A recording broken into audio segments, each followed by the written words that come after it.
Bola rolando Band Esportes desta quarta-feira, feriadaço nacional.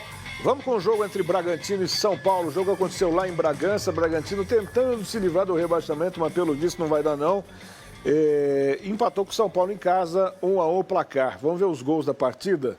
Começando com o gol do Sacha. Eduardo Sacha, 15 minutos de partida, 1-0 para o time do Braga. Ali da entrada da grande área, né? Ele pega a bola, colocou no cantinho.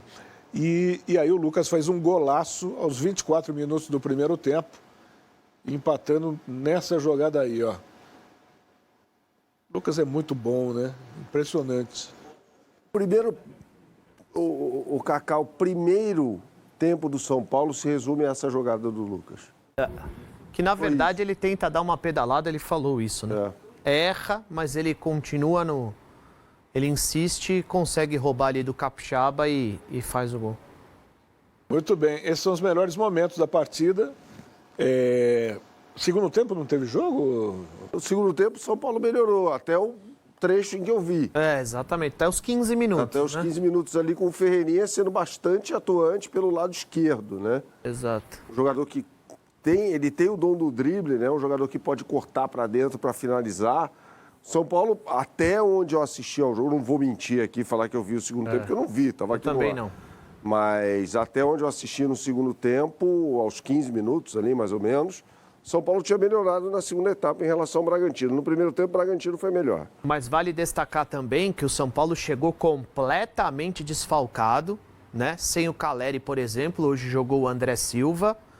Ele não tem lateral esquerdo, porque o Patrick está voltando de lesão, hoje foi relacionado, mas o Jamal está machucado, o Michel Araújo está voltando de lesão, o Patrick está voltando de lesão, o Wellington também não reúne condições de jogar, e aí ele teve que colocar o Sabino, zagueiro, pelo lado esquerdo do campo, numa linha de 4, o Sabino como um lateral esquerdo. Ele já tinha feito isso na partida contra o Bahia, fora de casa. O Sabino, inclusive, falou sobre isso, que gosta. Que gosta. Porque, assim, jogador quer jogar, né? Então, assim, é mais uma tentativa de poder permanecer no time principal. O Alisson entrou depois no segundo tempo no lugar do Marcos Antônio. E é um São Paulo que está brigando por uma vaga direta, né? Mas bastante desfalcado contra o Bragantino em Bragança. Sabe que eu pedi tanto a escalação do Marcos Antônio nesse time do São Paulo e tem uma ponta de decepção e de arrependimento por causa disso. Porque o Marcos Antônio chegou ao São Paulo como um jogador muito qualificado e muito desejado por outros clubes do futebol brasileiro, né? Aí o Bobadilla titular, Bobadilla que estava servindo a seleção paraguaia, né? E aí, com a ausência, ou as ausências do Bobadilla, teve uma lesão também e tal, o Marcos Antônio foi ganhando oportunidade. Ele fez um jogo muito bom, se eu não me engano, contra o Atlético Goianiense. Foi muito bem naquela partida.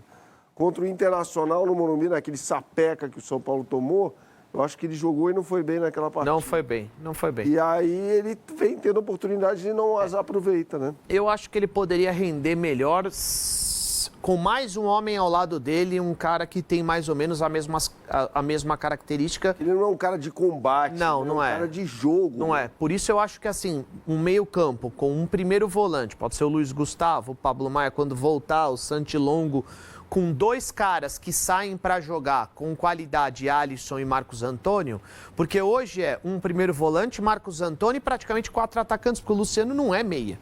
Ele joga atrás do centroavante, mas ele não é meia. Embora no primeiro tempo da partida de hoje tenha jogado dessa forma. Não, mas na verdade ele joga ali nas costas do volante, é a posição que o Luciano gosta de atuar.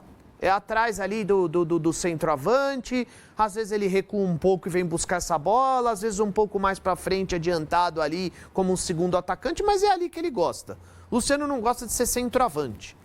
Então eu acho que o São Paulo poderia ter mais um jogador de meio, mas aí para ter mais um jogador de meio, ele vai ter que tirar ou o Lucas, ou o Luciano, ou o Ferreirinha, ou o Caleri / André Silva. E ele não quer tirar esses caras, ele quer jogar com os 4. O Ferreirinha, aliás, o Ferreirinha passou a jogar muito bem depois da chegada do Zubeldia. É que depois Agora, se machucou e voltou agora. O Zubeldia não aprende mesmo, né? Estava suspenso de novo. Tava. Eu lembro que uma vez a gente perguntou para o Janelli a diferença que faz o técnico ali no banco, ali do lado, como referência para os jogadores, segundo o Jamel, faz muita diferença. E eu lembro também do Muricy, que ocupa hoje uma posição de... O que ele é? Coordenador de São Paulo? Coordenador. Perguntado, acho que pelo Capelanes, não tenho muita certeza, sobre essa questão. E o Muricy diz que fica muito bravo quando ele é expulso, porque na concepção dele, o lugar do Zubeldia é no banco. Não esse negócio de um jogo sim, um jogo não, um jogo sim, um jogo não. Eu cobrei bastante isso, né? Por entender que ele é uma figura importante à frente do time no banco de reservas. Primeiro, ele é o líder. Segundo, ele está ali na atmosfera do jogo, sentindo a partida, é diferente de estar num camarote. Terceiro, a leitura também é diferente quando ele está ali próximo do campo de jogo. Claro. Então, eu cobrei por entender que a figura dele é importante no banco de reservas. Mas, assim, isso tinha que partir da diretoria do São Paulo. Depois teve uma conversa da direção com o Zubeldia para que ele tentasse diminuir o número de cartões, porque ele é importante no banco de reservas. E não adiantou. Às vezes ele não consegue se controlar, né? Pelo visto, não adiantou. E o Bragantino está lá na zona de rebaixamento cada vez mais afundado, com 37 pontos. Nesse momento, Juventude, Bragantino, Cuiabá e Atlético Goianiense. Cuiabá e Atlético já fora. Briga aí por 2 vagas. Eu não sei se o... Apesar de que eu estou vendo aqui... Criciúma e Fluminense tem 37. Então, como os jogos estão acontecendo simultaneamente, tem jogo amanhã, tem jogo depois, 37. Fluminense, Criciúma, Juventude e Bragantino. E o Criciúma já jogou hoje, já perdeu em casa para o Vitória. Vitória escapou. E o Fluminense joga na sexta-feira contra o Fortaleza. E trabalho do Carpini de recuperação do Vitória, né? Espetacular, espetacular. 2 trabalhos excelentes. Léo Condé, que foi demitido do Vitória e faz um grande trabalho no Ceará, e o Carpini, demitido do São Paulo, que faz um grande trabalho no Vitória.